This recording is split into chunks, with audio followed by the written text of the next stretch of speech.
I just got out of 28 years later, and I will say right off the bat, I was like, wow, like the shots are awesome here. Every time you're like, oh, like they probably won't do a cool shot for a while, it's like boom, all of a sudden something really cool, it just like shifts. Awesome. Sound design, the music here, like the tension. Get the top of you. I was feeling like a lot of anxiety, especially like the first half of it. Moving up and down again. The middle part of it is very like emotional, and I'm not gonna lie, like I got some tears in my eyes. I was like, whoa, I'm getting teary-eyed in a 28 years later movie, in a zombie movie, and they say zombie in the movie, so apparently these are zombies now. Try to think of something different.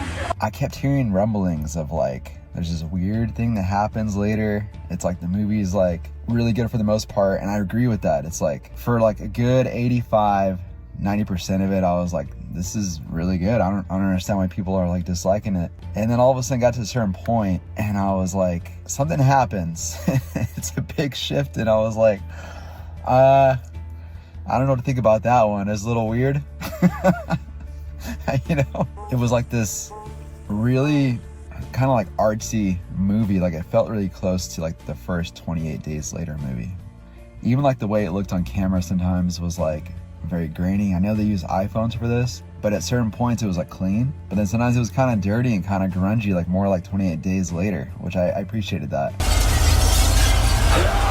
But that ending though, I don't know the decision on that. I know they're supposed to make like sequels to this, but it felt like they could have just like legit ended it at a certain point and it would have been perfect. And then like the last like couple minutes, something happens. Audibly out loud, I said to myself, like I was like, they had like almost like a perfect movie going for a while, and then that happened. I don't know what to say about it, but I would recommend that, like, even though that happens at the end and it's kind of weird, the rest of the movie is like pretty great. And so I do recommend seeing it. And if you guys are big fans of 28 Days Later, then go see it in theaters. If there's any more faults besides that weird ending, I think that like the zombies here, to me, weren't as ferocious as it was in 28 Days Later, and like just the way that it felt was a little bit different feeling. But that last part of it, I just but besides that, it was a good time. Don't forget to like, subscribe, and comment down below if you guys have seen the movie.